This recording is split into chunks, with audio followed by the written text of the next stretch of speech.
Puji Tuhan, selamat sore jemaat Tuhan, amin. Tuhan baik, Tuhan masih beri kita kesempatan lagi ada sore hari ini. Semua karena kemurahan Tuhan bagi kita semua, puji Tuhan. Kita tetap ada di dalam hadirat Allah dan saya menikmati hadirat Allah sore ini ada di tengah-tengah kita. Kita akan melihat kebenaran firman Allah, kita akan menyambung terus di dalam firman Allah, yaitu dalam Yakobus pasal 5 ayat 7 sampai dengan 11. Yakobus pasal yang ke-5 ayat 7 sampai ayat 11. Kekuatan di dalam kesesakan. Saudara, kita akan baca ayat ini bersama-sama. 2, 3. Karena itu saudara-saudaraku, bersabarlah sampai kepada kedatangan Tuhan. Sesungguhnya petani menantikan hasil yang berharga dari tanahnya dan ia sabar sampai telah turun hujan musim gugur dan musim semi. Kamu juga harus bersabar dan harus meneguhkan hati karena kedatangan Tuhan sudah dekat. Terus. Dan saling mempersalahkan supaya kamu jangan dihukum. Sesungguhnya hakim telah berdiri di ambang pintu. Ayat yang ke-10. Saudara-saudaraku, turutilah teladan penderitaan dan kesabaran para nabi yang telah berbicara demi nama Tuhan. Ayat 11. Berbahagia yaitu mereka yang telah bertekun. Kamu telah mendengar tentang dan kamu telah tahu apa yang pada akhirnya disediakan Tuhan baginya. Karena Tuhan Maha Penyayang dan penuh dengan belas kasihan. Saudara, kalau saudara membaca ayat ini sambungan dari ayat sebelumnya minggu lalu yang kita sudah belajar bersama-sama. Kalau saudara melihat ayat ini, di sini kita melihat Yakobus sedang memberi nasihat atau penghiburan kepada orang-orang yang dalam penderitaan, yang mengalami ketidakadilan, yang mengalami aniaya karena kebenaran. Jadi saudara tahu bahwa suratan ini ditulis oleh Yakobus kepada mereka-mereka yang sedang mengalami penderitaan, mengalami aniaya karena ketidakadilan. Saudara tahu bahwa pengalaman yang Yakobus lihat yang ada pada saat itu, di mana orang-orang percaya yang ada pada saat itu, mereka mengalami penderitaan yang sangat berat, yang begitu berat. Sebab itu Yakobus sebagai hamba Tuhan, dia datang menasehatkan mereka, memberi pesan kepada mereka, di mana mereka harus bersabar. Sebab itu kalau saudara melihat ayat 7, tolong ditampilkan ayat 7. Karena itu saudara-saudara, bersabarlah sampai kepada kedatangan Tuhan. Sesungguhnya petani menantikan hasil yang berharga dari tanahnya dan ia sabar sampai telah turun hujan musim gugur dan hujan musim semi. Kalau saudara melihat ini pesan atau nasihat Yakobus kepada orang-orang yang ada pada saat itu, orang-orang yang mengalami penderitaan, orang-orang yang mengalami aniaya atau tekanan. Yakobus katakan mereka harus bersabar sampai kedatangan Tuhan. Inilah pesan bagi orang-orang yang teraniaya, orang yang dalam penderitaan, orang yang dalam tekanan. Ini satu pesan dan nasihat kepada mereka supaya mereka harus bersabar sampai kedatangan Tuhan. Dan pesan ini saudara adalah satu pesan yang Yakobus ungkapkan dari apa yang Yakobus lihat pada saat itu. Bahwa orang-orang yang ada pada saat itu mereka benar-benar sangat menderita aniaya, tekanan, penderitaan dari berbagai hal yang pada saat itu orang-orang percaya, orang-orang Yahudi percaya yang ada pada saat itu, mereka benar-benar ditekan, mereka benar-benar mengalami aniaya. Sebab itu saudara, penting bagi kita ingat bahwa kenapa Yakobus mengatakan kamu harus bersabar sampai kedatangan Tuhan. Dalam ayat ini Paulus mengingatkan kepada orang-orang yang ada, yang mengalami penderitaan, mengalami aniaya, mengalami tekanan yang ada pada saat itu, untuk memandang kepada Tuhan, untuk melihat Tuhan. Jadi yang Yakobus inginkan supaya orang-orang itu memandang Tuhan dalam penderitaan, dalam kesesakan, dalam aniaya yang mereka hadapi. Mereka harus pandang kepada Tuhan. Firman Allah katakan bersabar sampai kedatangan Tuhan. Jadi ingat jemaat Tuhan yang ada pada sore ini, bahwa kedatangan Tuhan itu sejak zaman rasul-rasul itu sudah difirmankan, itu sudah disampaikan bahwa Tuhan itu akan datang. Saudara tahu bahwa hal kedatangan Tuhan ini bagi kita yang percaya kepada Dia ini bukan rahasia. Di mana kita tahu bahwa benar Yesus yang sudah mati 2000 tahun yang lalu, Dia sudah bangkit dan Dia sudah naik ke surga. Dan firman Allah katakan bahwa Dia akan datang kembali. Sebab itu penting bagi kita untuk selalu mengingat bahwa Tuhan yang saudara sembah, yang sudah mati 2000 tahun yang lalu buat saya dan saudara, dan Dia sudah bangkit, Dia akan kembali.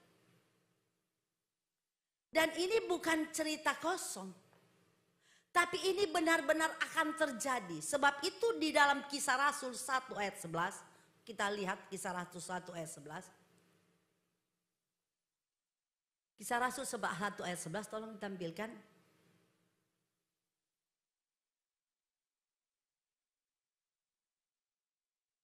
Dan berkata kepada mereka, hai orang-orang Galilea, mengapa kamu berdiri melihat ke langit?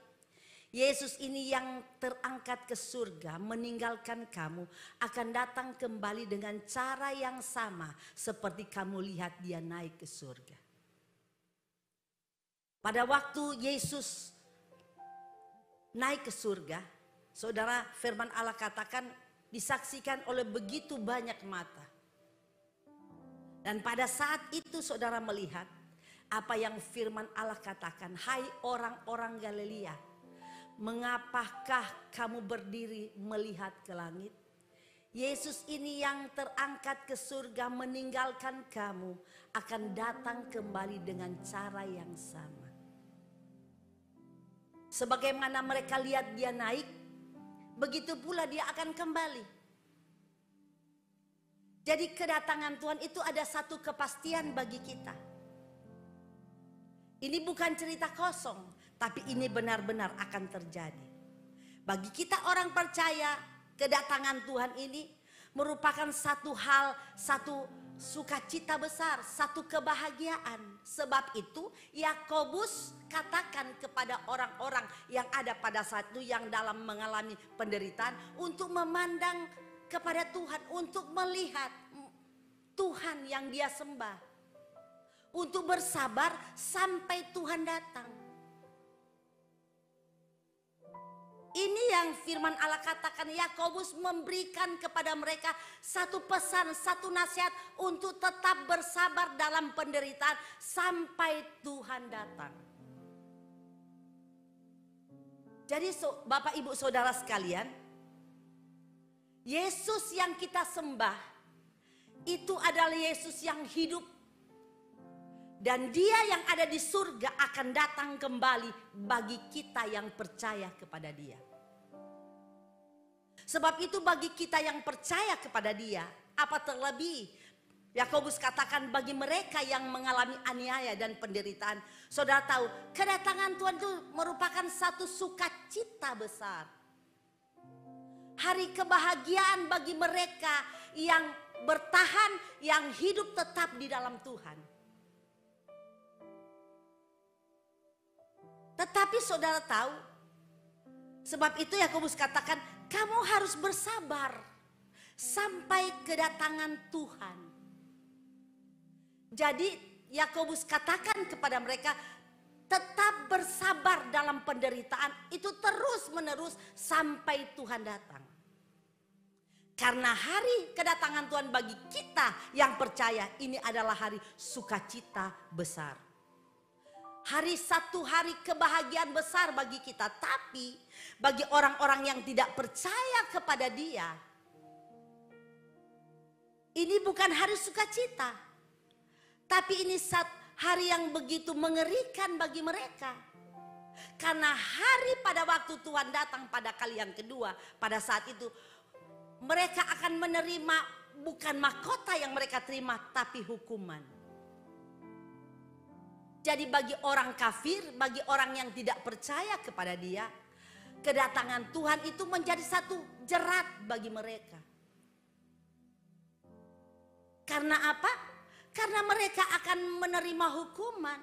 Tapi bagi orang-orang yang ada di dalam Dia dan bersabar menantikan kedatangan Tuhan, ini hari yang luar biasa di mana mereka akan menerima kemuliaan, mereka akan menerima mahkota. Mereka akan menerima kemuliaan besar. Mereka akan menerima mahkota kemuliaan. Sebab itu yang Roma pasal 8 ayat 18 berkata, sebab aku yakin bahwa penderitaan zaman sekarang ini tidak dibandingkan dengan kemuliaan yang akan dinyatakan bagi kita. Sebab aku yakin bahwa penderitaan zaman sekarang ini tidak dapat dibandingkan dengan kemuliaan yang akan dinyatakan kepada kita. Ini yang Paulus katakan. Jadi penderitaan yang kita alami karena kebenaran. Sudah tahu firman Allah katakan tidak dapat dibandingkan dengan apa yang akan kita terima nanti. Kemuliaan yang kita akan terima nanti. Sebab itu jemaat Tuhan. Pesan yang disampaikan Yakobus pada saat itu. Ini menjadi pesan buat kita yang ada sore ini. Supaya kita bersabar dalam penderitaan. Kita harus bersabar di dalam penderitaan. Jangan saudara lari. Jangan saudara keluar dari kehendak Allah. Jangan saudara tinggalkan Tuhan. Tapi harus tekun bersabar. Sambil memandang kepada Tuhan. Bahwa apa yang saudara selama ini yang terjadi dalam hidup saudara itu tidak pernah akan Tuhan biarkan. Karena apa Yakobus katakan, Yakobus 1 ayat 1 ayat 2 sampai 4, Yakobus 1 ayat 2 sampai 4. Yakobus 1 ayat 2 sampai 4.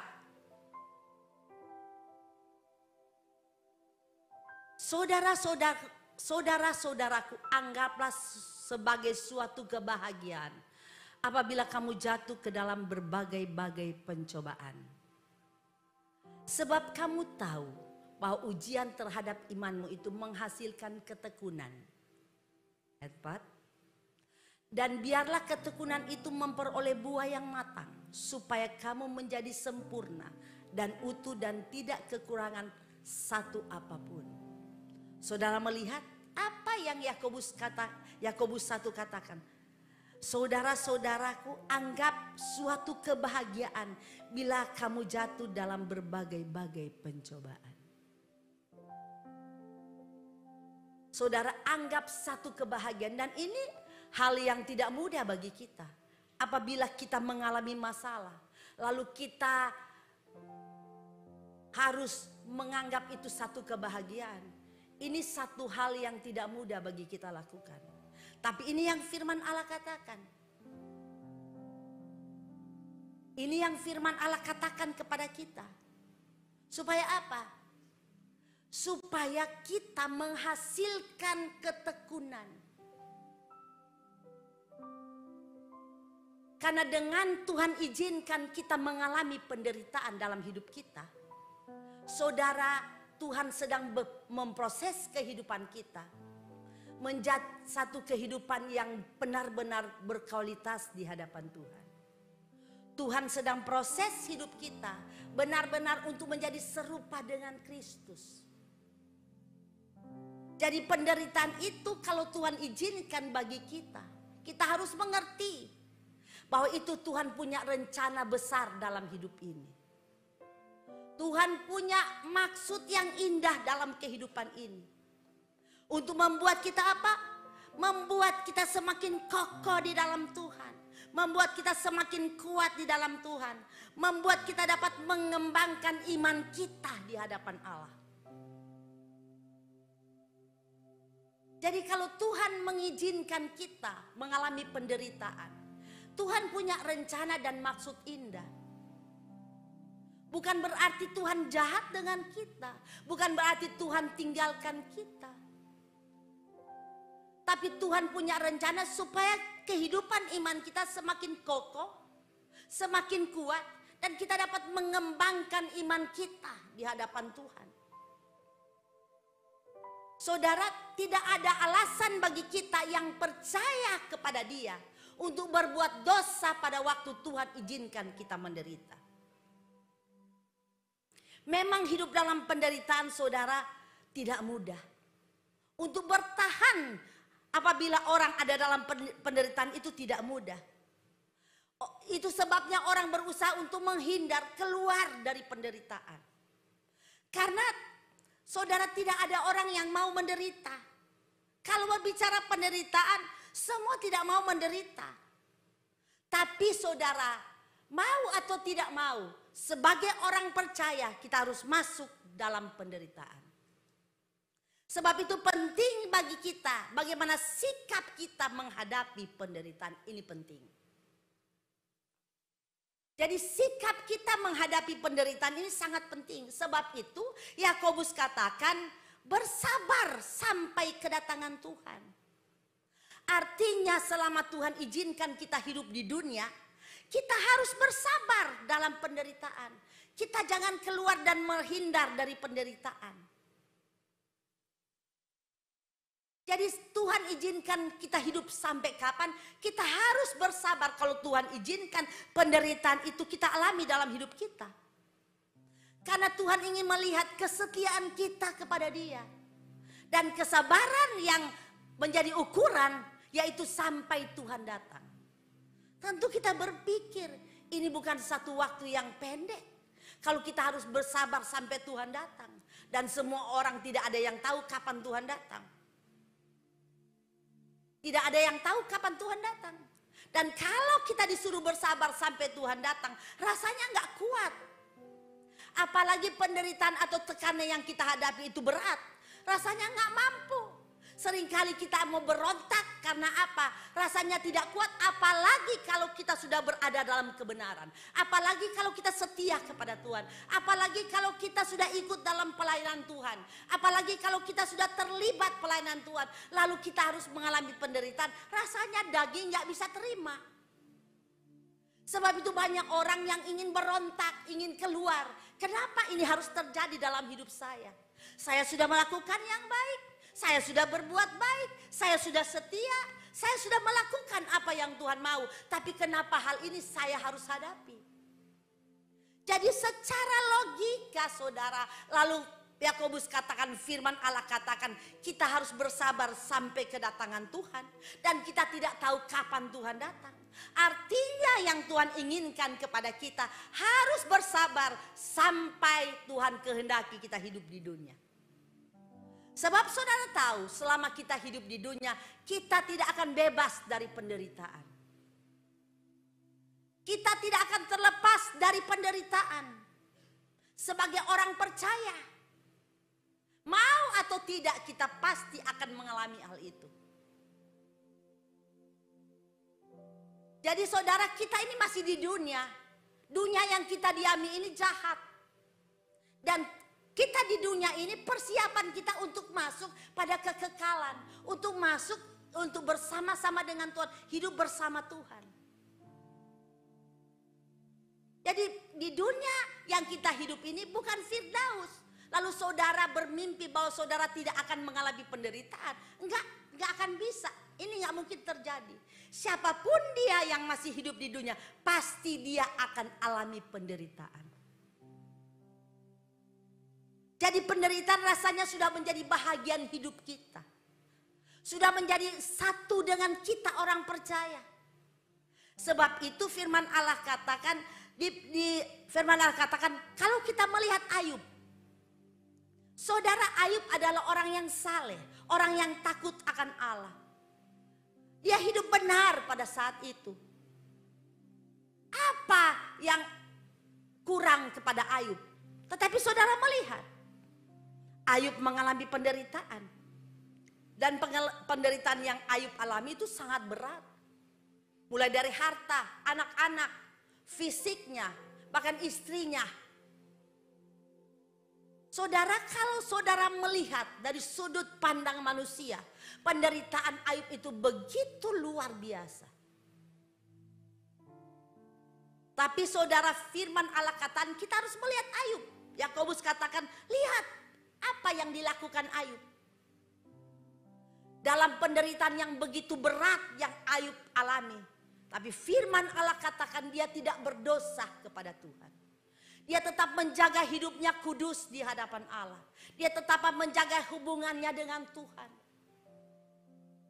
Bukan hal yang mudah bagi Ayub mengalami penderitaan ini. Sangat sakit secara daging. Tentu dia berpikir, Tuhan, kesalahan apa yang saya sudah lakukan? Kalau saya renungkan, saya tidak melakukan kesalahan. Saya saleh, saya takut akan Allah. Saya hidup berkenan di hadapan-Mu.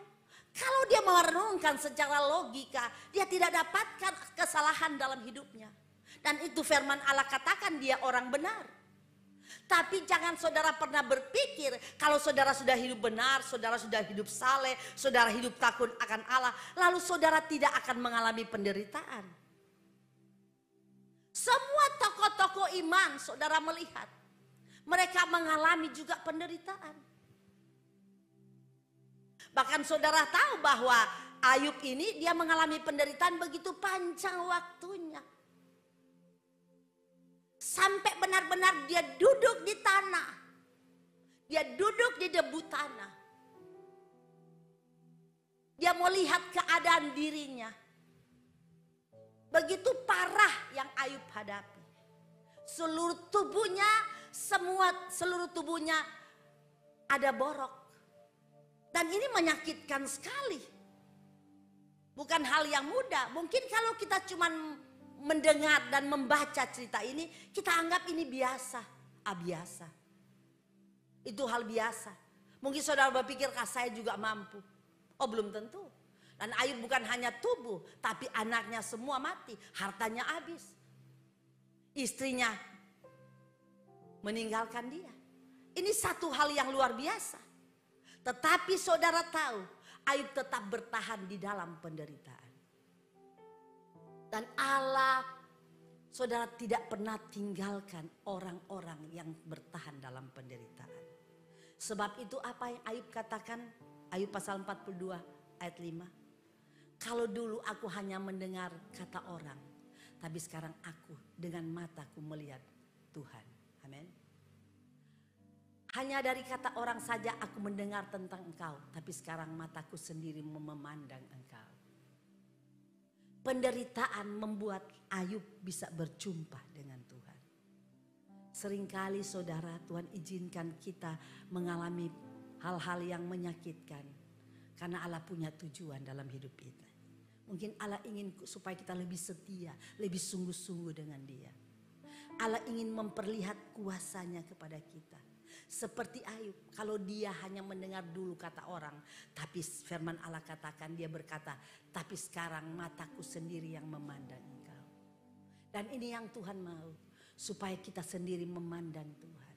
Supaya mata kita hanya tertuju kepada Tuhan dan tidak yang lain. Ujian terhadap iman itu akan menghasilkan ketekunan. Ujian terhadap iman akan menghasilkan sesuatu yang indah dalam hidup ini. Sebab itu sikap kita di dalam penderitaan ini penting. Jadi saudara harus mengerti tujuan penderitaan itu apa. Kalau saudara nggak mengerti tujuan saya mengalami penderitaan ini berbahaya. Saudara akan mempersalahkan Tuhan. Saudara akan bersungut-sungut. Saudara akan mempersalahkan orang. Mungkin saudara akan mulai menghujat nama Tuhan. Jadi ini penting untuk mengerti tujuan penderitaan apa untuk saya. Tuhan izinkan untuk saya, tujuannya apa. Kalau kita mengerti tujuan Tuhan izinkan penderitaan untuk kita, untuk kehidupan rohani kita, supaya menjadi kehidupan rohaninya berkualitas super di hadapan Allah. Walau pada waktu penderitaan itu kita alami, kita selalu datang dan bersyukur kepada Dia. Kita tahu bahwa dalam penderitaan, dalam kesesakan, dalam apa yang saya alami ini, Tuhan punya maksud dan rencana yang indah. Jadi saudara, penting bagi kita untuk mengerti tujuan Tuhan izinkan penderitaan. Dan saudara harus mengerti bahwa Tuhan yang saudara sembah tidak mungkin meninggalkan saudara. Sebab apa yang Yakobus katakan, Tuhan tidak mengizinkan penderitaan itu melebihi kekuatan kita. Kalau kita berpikir penderitaan yang kita harus tahan ini sampai Tuhan datang, lama banget mungkin bagi kita berpikir ini terlalu lama bagi kita. Tapi apa yang Yakobus katakan, kita harus tetap bersabar. Kita harus bertahan. Jangan menyerah. Jangan putus asa. Tidak boleh bersungut-sungut. Jangan mundur. Jangan saling mempersalahkan. Apa terlebih mempersalahkan Tuhan. Karena Tuhan tidak pernah salah dalam segala hal. Segala yang Tuhan buat baik untuk saya, baik untuk saudara. Jangan sekali-sekali saudara mempersalahkan Tuhan. Jangan sekali-sekali saudara mempersalahkan Tuhan, kenapa ini saya alami. Sepertinya saudara menuntut Tuhan. Ini kan seringkali kita lakukan dalam hidup kita. Seringkali ini terjadi dalam hidup kita. Kita nggak usah bohong di hadapan Allah. Seringkali kita berdosa. Seringkali hidup kita ini berdosa di hadapan Tuhan. Dan ini pernah saya lakukan dalam hidup saya. Karena saya merasa saya sudah setia kepada Tuhan, sudah melayani Tuhan, sudah melakukan apa yang Tuhan mau. Pada waktu saya mengalami penderitaan, saya berkata, Tuhan, kenapa ini saya harus terjadi mengalami hal ini? Kenapa saya? Kenapa saya? Dan berapa kali seringkali saya katakan kepada Tuhan, Tuhan, kenapa saya? Tapi ujungnya jawaban yang saya dapatkan karena Tuhan punya rencana dalam hidup. Pertama kali saya di bypass, saya kata, Tuhan, kenapa saya? Kenapa harus saya alami ini? Kenapa bukan orang lain tapi saya? Dan tidak ada jawaban sama sekali. Yang Tuhan jawab dalam hati saya, karena Tuhan punya rencana dalam hidup. Ini yang saya dapatkan dari Tuhan dan saya belajar banyak. Dalam penderitaan tekanan yang Tuhan izinkan saya hadapi. Saya merasa hidup saya sudah melakukan hal yang benar di hadapan Allah. Tapi itu bukan jaminan bagi saya. Kalau saya sudah ada dalam kebenaran, lalu saya tidak akan hadapi penderitaan, tekanan. Ini berat bagi saya. Untuk mengambil satu keputusan ini tidak mudah bagi saya. Saya bergumul dengan Tuhan berapa hari. Lalu saya memberikan jawaban kepada dokter. Karena saya berpikir kalau saat itu saya melakukan lalu saya sudah tidak bisa hidup lagi. Secara manusia saya tahu firman. Saya mengerti firman. Bahwa kematian bagi orang percaya itu keuntungan. Tapi secara manusia rasa takut itu ada. Gelisah itu ada. Dan yang saya lakukan, saya hanya berdoa kepada Tuhan, duduk di bawah kaki Tuhan, lalu menyembah dan berdoa kepada Tuhan. Tuhan, kuatkan saya, mampukan saya, beri ketenangan untuk menghadapi dan menjalankan masuk di dalam hal ini. Dan saya harus jawab dalam 3 hari. Saya di hotel berdoa 3 hari, baru saya memberi jawaban kepada dokter. Oke.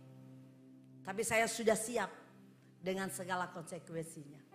Kalau toh saya harus mati di ruang operasi, itu artinya memang sudah kehendak Tuhan saya mau meninggal. Karena tidak ada pilihan bagi saya. Kalau nggak operasi akan mati juga. operasi juga takut mati. Jadi gak ada pilihan bagi saya. Saya bingung mau milih yang mana Tuhan. Saya terbatas, tapi saya minta hikmat Allah. Saya berdoa, Tuhan kasih jawaban kepada saya. Beri saya ketenangan dan saya untuk menghadap dokter untuk mengatakan kepada dokter, ya saya siap untuk menjalankan operasi. Setelah saya dioperasi, semua berjalan dengan baik. Sampai hari ini saya ada kemurahan Tuhan. Dan tidak hanya sampai di situ saudara. Perjalanan panjang. Setelah beberapa tahun kemudian, dada saya sakit kembali. Setiap sekali menghirup napas sakit dada saya. Saya berpikir apa lagi ini Tuhan. Saya kembali ke sana. Setelah diperiksa, ada penyumbatan 100% di satu pembuluh darah saya yang besar. Dokter bilang sudah nggak bisa bikin apa-apa. Kira-kira waktu itu 6 tahun yang lalu. Sudah nggak bisa bikin apa-apa. Tidak ada bypass kedua. Jadi dokter sudah nggak ada bisa bikin apa-apa. Saya pulang dengan hati yang susah. Tapi saya katakan mati hidup dalam tangan Tuhan. Saya pergi ke dokter yang lain. Dia periksa lagi kepada saya. Lalu dia katakan saya nggak akan melakukan tindakan kepadamu. Karena ternyata masih ada pembuluh-pembuluh darah yang masih cover seluruh tubuh saya. Jadi kamu bisa bertahan. Dan sampai hari ini saya bertahan. Seringkala dada saya harus sakit. Sebab itu beberapa waktu yang lalu saya periksa lagi ke Penang. Untuk melihat hasil. Bagaimana keadaan saya. Karena begitu mengganggu sekali dalam tubuh saya. Setiap malam saya sakit. Saya susah sekali bernapas. Lalu saya mengambil keputusan untuk berangkat. Dan pada waktu itu saya berangkat harinya saya lupa hari apa ya. Dan rumah sakit sudah tutup. Sudah gak ada praktek. Dan dokter waktu itu sudah gak ada katanya. Lalu saya katakan begini kepada orang yang ada di Penang. Begini aja, saya opname. Kalau opname dengan sendirinya mereka harus panggil dokter untuk datang. Lalu mereka langsung oke, ada hal-hal yang saya harus lakukan, saya mau opname. Saya langsung masuk ke kamar. Cuman dalam waktu 5 menit dokter saya langsung datang. Kalau enggak mereka enggak mau kasih ketemu.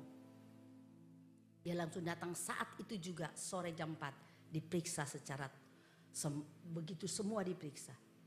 Dan hasilnya dokter bilang besok kamu kesini akan melihat hasil karena saya harus ke Singapura ada meeting. Jadi saya nggak bisa ketemu kamu. Mestinya saya sudah berangkat tapi karena kamu ada saya nggak berangkat. Saya tunda besok. Lalu saya kata dok dada saya sakit sekali. Dokter bilang enggak kamu nggak sakit. Lo sakit dokter. Saya nggak bohong. Saya sampai adu mulut dengan dia. Dia bilang nggak sakit. Loh saya sakit kok dokter bilang nggak sakit. Gimana nih dok? Terus kata dia kamu nggak sakit. Kamu kurang olahraga. Kamu harus jaga makan.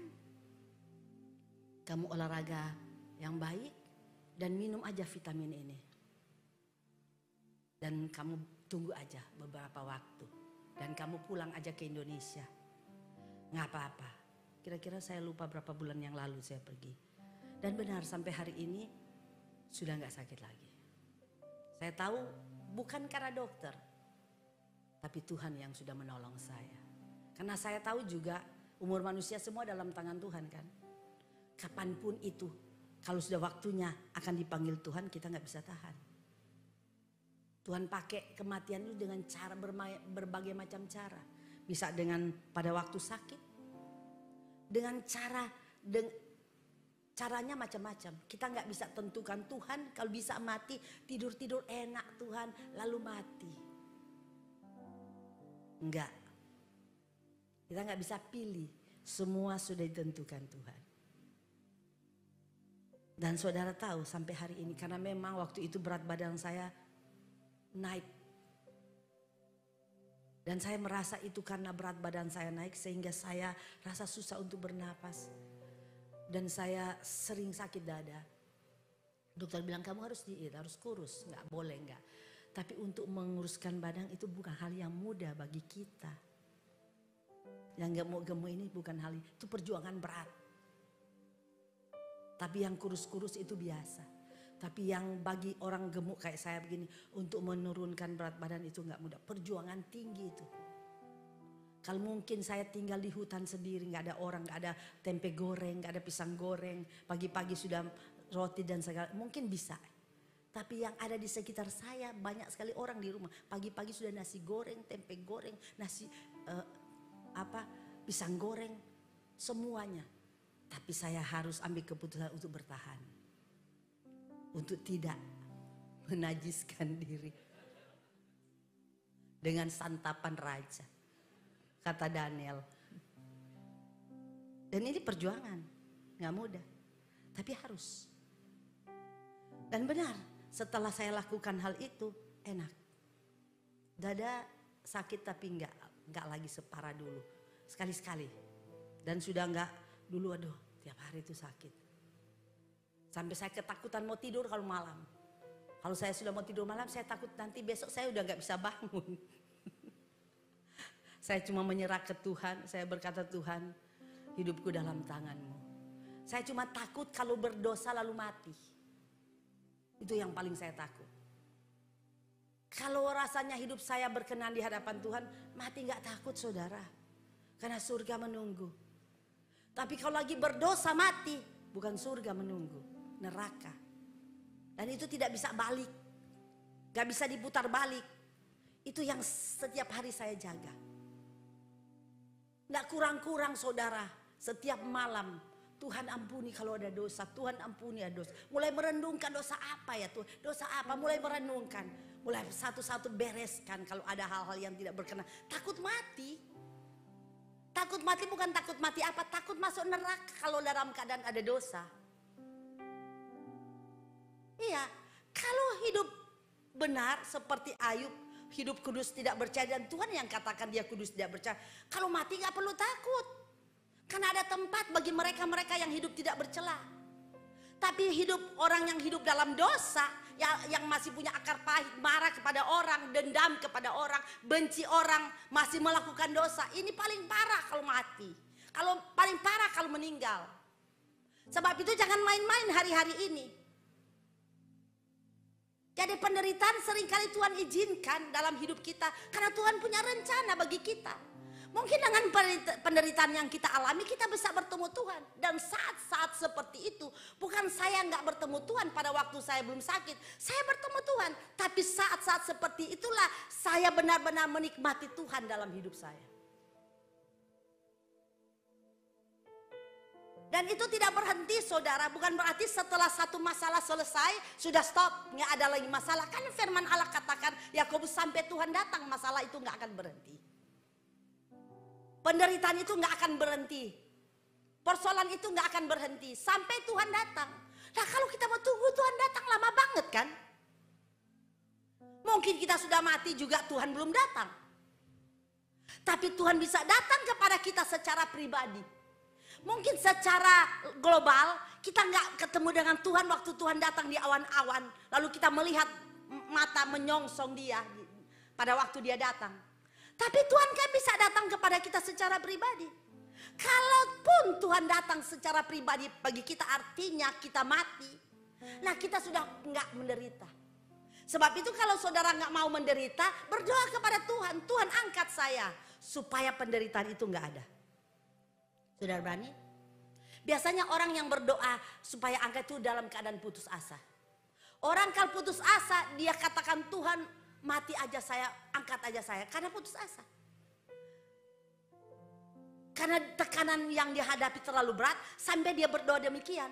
Tapi orang yang dalam keadaan sadar, dia gak mungkin berdoa Tuhan angkat saya Tuhan. Dia masih ingat ini, ingat itu. Banyak yang dia ingat dalam hidupnya dia. Dan pasti dia gak mau mati. Dan kalau seandainya Yakobus katakan kamu harus sabar sampai kedatangan Tuhan.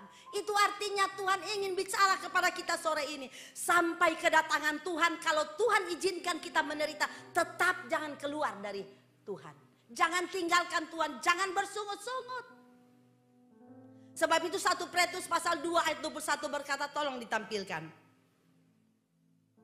1 Petrus 2 ayat 21. Sebab untuk itulah kamu dipanggil. Karena Kristus pun telah menderita untuk kamu dan telah meninggalkan teladan bagimu supaya kamu mengikuti jejaknya. Jadi untuk firman Allah katakan untuk itu kita dipanggil. Jadi kita dipanggil untuk apa? Untuk menderita bersama dengan dia. Karena dia sudah meninggalkan teladan. Saudara tahu Yesus yang kita sembah itu dia bukan datang ke dunia goyang-goyang kaki. Tapi dia datang ke dunia punya tujuan. Dia harus mati menderita. Buat siapa? Buat saya dan saudara.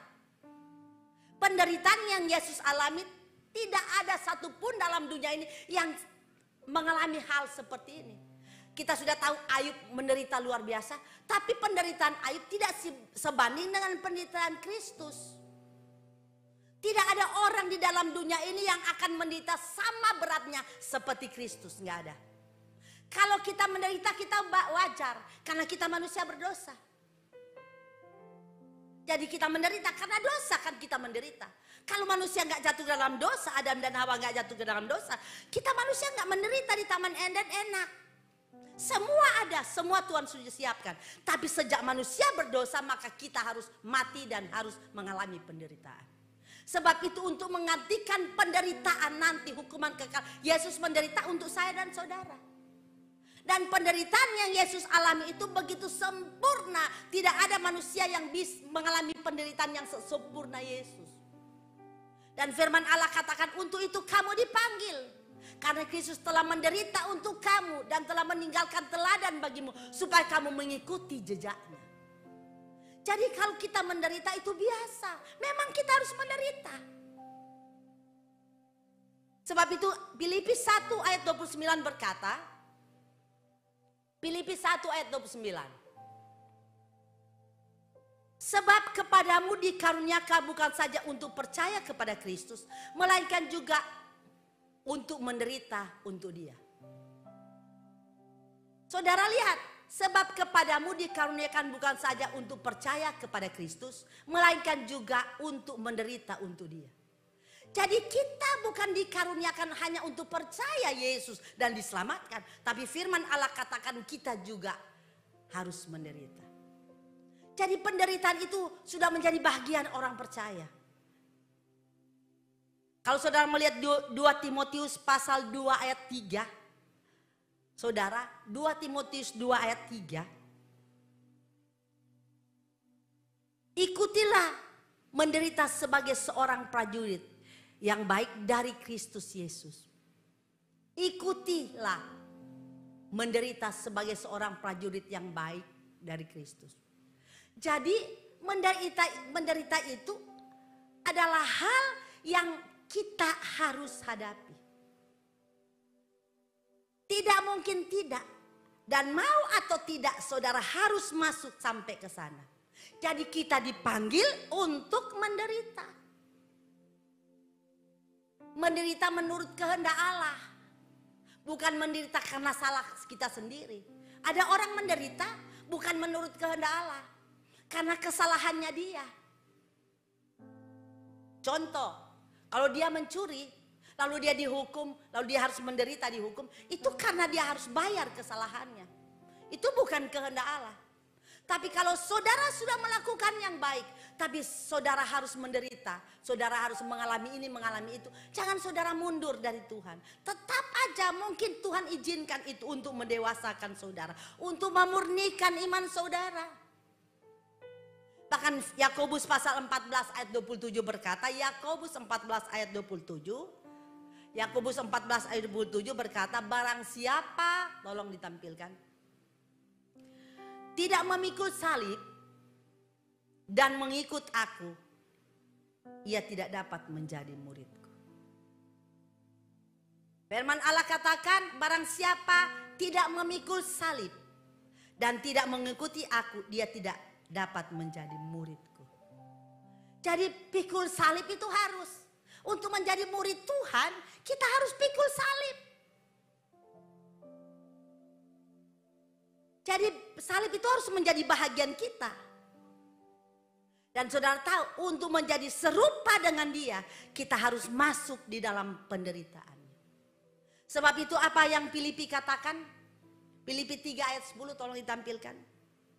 Filipi 3 ayat 10. Yang ku kehendaki ialah mengenal dia dan kuasa kebangkitannya dan persekutuan dalam penderitaannya, di mana aku menjadi serupa dengan dia di dalam kematiannya. Ini yang Paulus katakan. Yang dia kehendaki, mengenal dia dan kuasa kebangkitannya, dan persekutuan dalam penderitaannya, di mana kita menjadi serupa dengan dia dalam penderitaan. Ini yang Paulus kehendaki. Jadi penderitaan itu sudah menjadi bahagian orang percaya. Sebab itu kita yang hadir pada malam hari ini, pada sore ini. Kalau saat ini saudara mungkin ada dalam penderitaan, bersabar, kata Yakobus. Jangan saudara mundur dan tinggalkan Tuhan. Bukan alasan bagi kita yang tahu firman putus asa, karena saudara mengalami penderitaan. Karena firman Allah katakan di dalam Roma 8 ayat 28, di mana Allah turut bekerja dalam segala sesuatu, mendatangkan kebaikan bagi kita yang mengasihi Dia. Segala sesuatu yang Tuhan izinkan bagi orang benar terjadi. Firman Allah katakan Allah turut bekerja dalam segala sesuatu, mendatangkan kebaikan bagi mereka yang mengasihi Dia. Sebab itu Dia mengumpamakan seperti seorang petani. Dalam Yakobus, saudara lihat. Yakobus mengumpamakan seperti seorang petani. Saudara tahu, firman Allah katakan, sesungguhnya petani menantikan hasil yang berharga dari tanahnya, dan ia sabar sampai telah turun hujan, musim gugur dan musim semi. Saudara, dia menggambarkan untuk melihat seorang petani. Kenapa Yakobus memakai gambaran seorang petani? Saudara tahu, seorang petani adalah seorang yang benar-benar sabar dalam segala cuaca. Saudara-saudara yang mungkin pernah bertani tahu, petani pada waktu dia menabur benih, dia harus sabar menunggu sampai benih itu tumbuh. Dan bukan hanya itu, dia bekerja keras.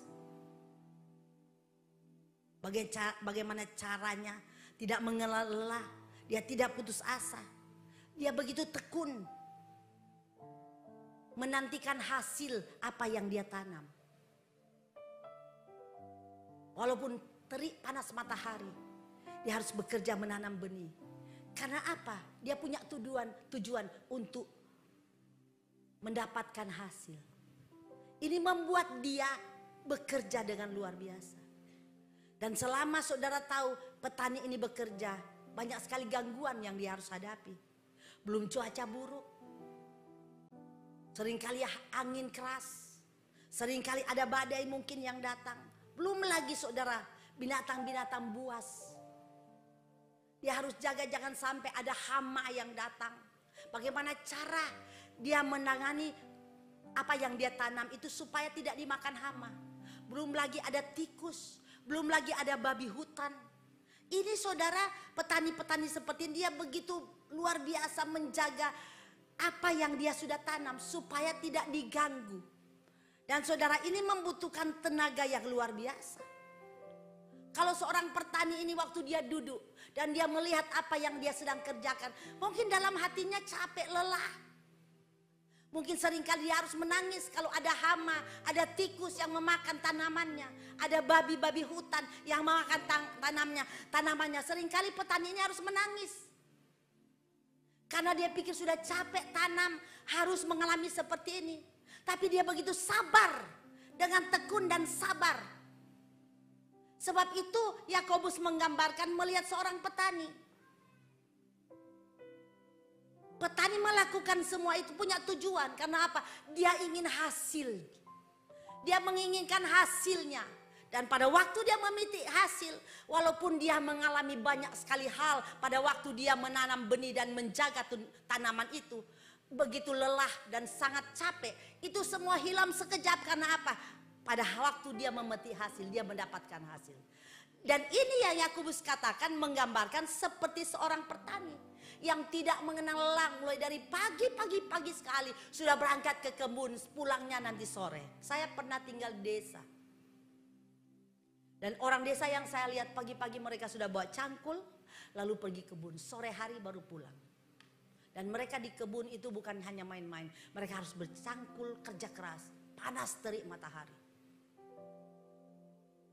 Dulu kami di desa ada sawah, jadi tanam padi.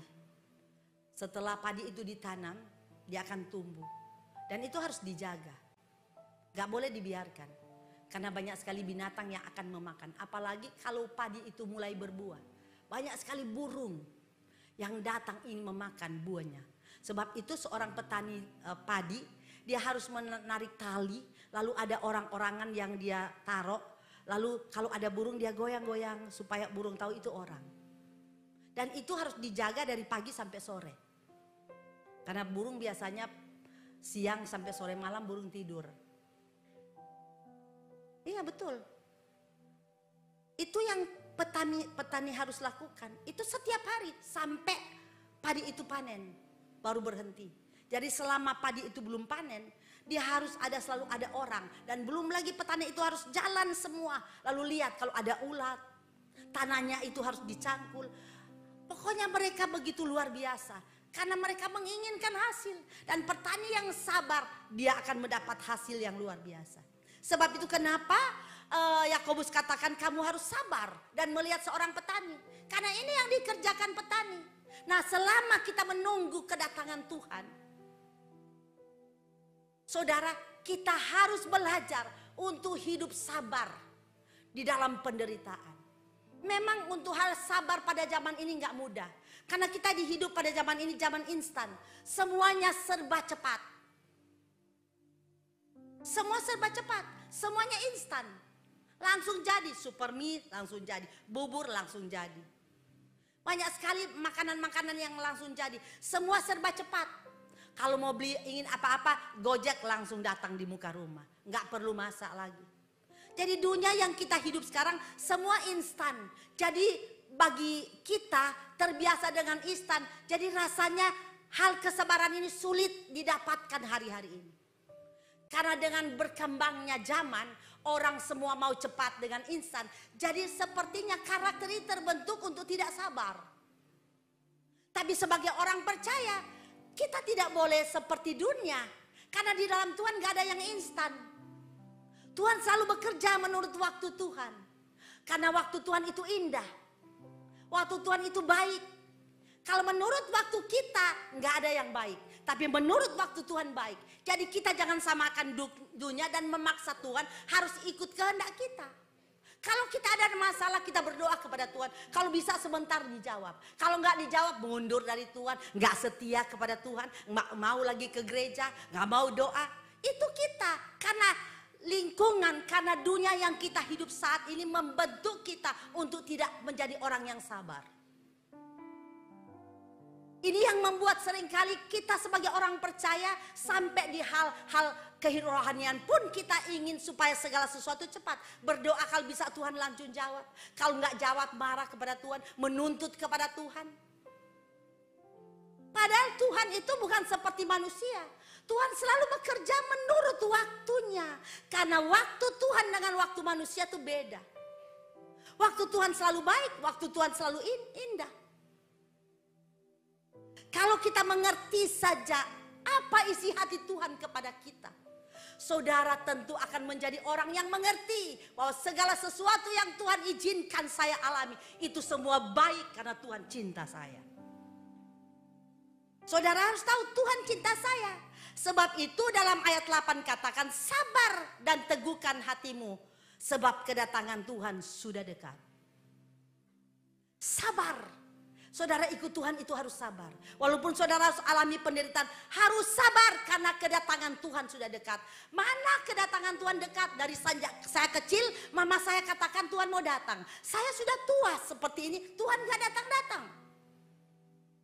Tapi Tapi apakah firman Allah bohong? Saya mau katakan kepada saudara, firman Allah gak pernah bohong. Segala tulisan yang ditulis oleh Tuhan itu pasti digenapi. Tapi Tuhan selalu bekerja menurut waktu. Kalau saat ini Tuhan datang tidak ada orang selamat. Mungkin selamat tapi mungkin gak banyak orang yang gak selamat. Padahal yang ada di hati Tuhan supaya semua manusia ini selamat. Seringkali kita berkata kalau kita sudah capek hidup, Tuhan datang aja, Tuhan datang. Dan saya ini pernah lakukan Tuhan. Pada waktu suami saya meninggal, saya benar-benar down. Saya terpuruk sekali hidup saya. Rasanya hidup ini mau melayang. Saya gak pernah duga itu akan terjadi dalam hidup saya. Ya, ini penderitaan yang saya alami. Jadi penderitaan gak akan berhenti. Jadi saudara pikir setelah satu selesai, oh gak ada. Ada lagi saudara, tapi bentuknya berbeda. Pada waktu itu terjadi, saudara tahu apa yang saya katakan ke Tuhan? Tuhan, angkat aja saya. Saya ingin mati. Iya. Saya nggak kuat Tuhan. Angkat aja saya. Saya ingin mati. Tuhan kok lama datang? Datang aja Tuhan. Saya ingin melihat Engkau. Bayangkan saudara sampai saya katakan. Lalu Tuhan bicara, kalau saya datang sekarang belum tentu juga kamu selamat. Lagi marah? Kan lagi marah. Saya berdoa bukan doa baik-baik. Tuhan datang aja sekarang, saya ingin melihat Engkau datang. Saya ingin mati Tuhan. Kalau Tuhan kasih mati hari itu kan masuk neraka juga, saya lagi marah. Sebab itu kalau saudara berdoa Tuhan datang sekarang, saudara sudah lihat anak saudara sudah selamat belum? Orang tua saudara sudah selamat belum? Suami saudara sudah dalam Tuhan belum? Kan belum. Tuhan itu memiliki kasih yang sempurna. Bukan seperti kita egois cuma ingat diri sendiri. Tuhan datang sekarang supaya selamat. Bagaimana dengan mereka? Pikiran kita kan jahat. Yang ada kepada kita egois. Ingin sebuah saya Tuhan. Untuk kepentingan saya. Tapi kita tidak pernah melihat kepentingan orang lain. Tidak pernah melihat kepentingan orang tua kita. Saudara kita yang belum di dalam Tuhan. Bagaimana nasib mereka kalau Tuhan datang? Dan yang Tuhan katakan, yang Tuhan rindukan supaya manusia semua selamat. Karena ini tujuan Tuhan datang ke dunia. Dia mati tujuannya untuk manusia selamat. Kalau dia manusia hanya satu orang selamat, luar biasa pengorbanan yang dia sudah berikan. Cuma satu yang selamat, yang lain di mana? Sebab itu ada tugas di pundak saya dan saudara. Saksikan kepada mereka, beritakan kepada mereka, Yesus datang menyelamatkanmu. Dan ini tidak mudah bagi kita. Kita harus mengalami banyak hal dalam hidup ini. Jadi hal penderitaan itu sudah menjadi bagian orang percaya. Saat sore ini, kalau saudara mungkin sedang mengalami penderitaan hidup, saya mau katakan kepada saudara, bersabar. Tuhan gak mungkin biarkan saudara. Tuhan gak izinkan penderitaan melebihi kekuatanmu. Karena Tuhan kita adalah Tuhan pengendali dunia. Dia tahu siapa saudara. Dia tahu isi hatimu, dia tahu kekuatanmu, dia tahu kemampuanmu, dia tahu segalanya tentang saya dan saudara. Dan dia cinta kita semua. Haleluya. Tuhan memberkati.